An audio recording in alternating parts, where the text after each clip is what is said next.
తెలంగాణ రాష్ట్రంలో లోక్సభ ఎన్నికల నామినేషన్ పర్వం కొనసాగుతుంది. అయితే ఒక్క అఫిడవిట్ అయితే ఇప్పుడు రాష్ట్ర వ్యాప్తంగానే కాదు దేశవ్యాప్తంగా కూడా మరి ఒక ఎంపీ అభ్యర్థికి సంబంధించిన అఫిడవిట్ మరి చూసినట్టయితే మరి ఓవరాల్గా సో తాజాగా కేటీఆర్ ఇచ్చిన కామెంట్స్ కూడా ఇప్పుడు సంచలనంగా మారాయని చెప్పుకోవచ్చు.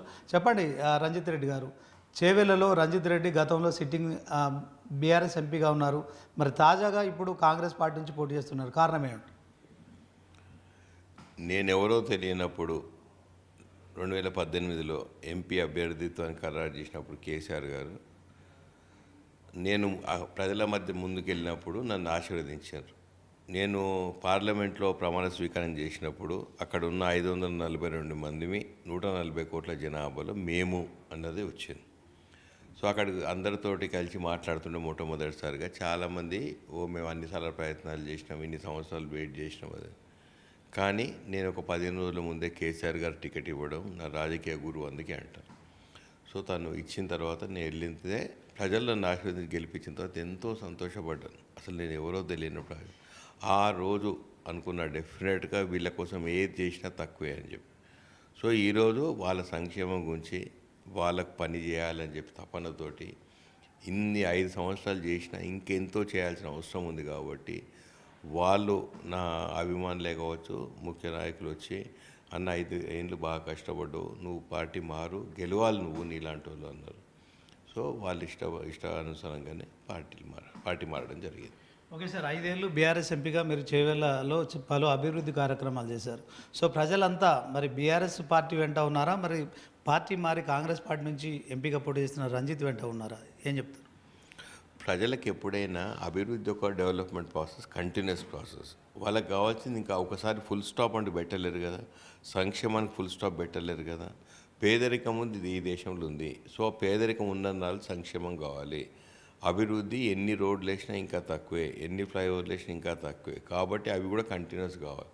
ప్రజలకు కావాల్సింది అవి. టైంకి ఎలక్ట్రిసిటీ ఉండాలి, టైంకి వాటర్ ఉండాలి, రోడ్లన్నీ మంచిగా ఉండాలి. ఇవి కావాలంటే వాళ్ళు డెఫినెట్గా పవర్లు ఉంటేనే ఇంపార్టెంట్ అని చెప్పి ప్రజలకు అందరికీ తెలుసు. రాజకీయాలకు అతీతంగా ఎన్నెన్నో ఎవరైనా మాట్లాడవచ్చు, కానీ పవర్లు ఉంటేనే ఏమైనా పనులు అవుతాయి అని చెప్పి అందరికీ తెలుసు. సో ప్రజలు డెఫినెట్గా నాకు సపోర్ట్ చేస్తున్నారు, ఆదరిస్తున్నారు. మంచి పని చేసినావు అన్న అని చెప్పి కోకొల్లల మంది చెప్పారు. అంటే అందుకే మీరు బీఆర్ఎస్ పార్టీ నుంచి కాకుండా కాంగ్రెస్ పార్టీ నుంచి పోటీ చేస్తున్నారు. రాష్ట్రంలో కాంగ్రెస్ పార్టీ అధికారంలో ఉంది, అదే కదా మీరు చెప్పేది? అంతే కదా. అందుకే కాంగ్రెస్ పార్టీ అధికారంలో ఉంది కాబట్టి వాళ్ళకి ఏమైనా అందుబాటులో ఉండొచ్చు, పని చేయవచ్చు. పని వాళ్ళకి అవసరం ఉన్నప్పుడు పని చేస్తేనే, అధికారంలో ఉంటేనే పనులు అవుతున్నాయి అన్నది కూడా నేను 100% చెప్తాను. ఎవరేమన్నా అనుకోని అదైతే దేశంలో మూడోసారి బీజేపీనే వస్తుంది, ఖచ్చితంగా నరేంద్ర మోడీ మూడోసారి ప్రధాని అవుతారనే ప్రచారం బీజేపీ చేస్తుంది. దీన్ని ఎట్లా చూస్తాం?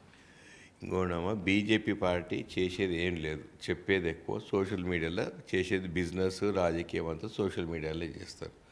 అబ్కి బార్ 400 అని చెప్పే బీజేపీ పార్టీ, అబ్కి బార్ మోడీ విత్ 400 के साथ అని చెప్పే बीजेपी पार्टी 400 सीट कहाँ से कांटेस्ट कर रहे, कौन सा सीट में आप जीतने वाले అని చెప్పి మీరు ఎవరినైనా బీజేపీ వాళ్ళని అడగండి.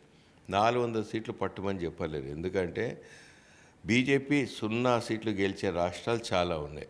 ఒకటేమో తమిళనాడు, ఒకటేమో కేరళ, ఒకటేమో ఆంధ్రప్రదేశ్, ఒకటేమో ఆంధ్రప్రదేశ్, తమిళనాడు. ఈ 3 స్టేట్ 0 అయి వెస్ట్ బెంగాల్ సగం ఏం లేవు, కర్ణాటకలో సగానికి పడిపోయింది, ఉత్తరప్రదేశ్లో పడిపోయినాయి, బీహార్లో పడిపోయినాయి. ఇట్లా రాష్ట్రాలు మిడిల్ నార్త్ ఈస్టర్న్ స్టేట్స్లో ఏం లేవు. ఇవన్నీ చేస్తూ పోతుంటే ఎక్కడ 400 ఉన్నాయి? ఊరికే చెప్తారన్నమాట, ఉన్న సీట్లు కాపాడుకున్నందుకు 300 చేంజ్ ఉన్నాయి, ఈ సీట్లు అన్ని రావు కదా అని చెప్పి 400 అంటే అట్లీస్ట్ అవన్నీ వస్తాయి అనుకుంటారు. యువత అంతా మా సైడ్ ఉందని చెప్పి మభ్య పెట్టారు. 10 ఏళ్ళ నుండి మభ్య పెట్టి ప్రతి సంవత్సరం 2 కోట్ల ఉద్యోగాలు ఇస్తారని 10 సంవత్సరాలు 20 కోట్ల ఉద్యోగాలు ఇవ్వాల్సిన బీజేపీ పార్టీ ఇప్పటికీ 7 లక్షల ఉద్యోగాలు ఇచ్చేది. వాళ్ళ భయం ఏంటంటే 25% ఉన్న యువత మా వైపు అని చెప్పుకుంటే వాళ్ళ మభ్య పెడితే అందులో పడి బ్రహ్మలో పడి మాతోటి వస్తారు అనుకున్నారు. యువతకు తెలిసిపోయింది ఉద్యోగాలు ఇవ్వలే, మాకు ఏం చేయలే అని చెప్పి యువత ఇప్పుడు దూరం అయిపోతుంది.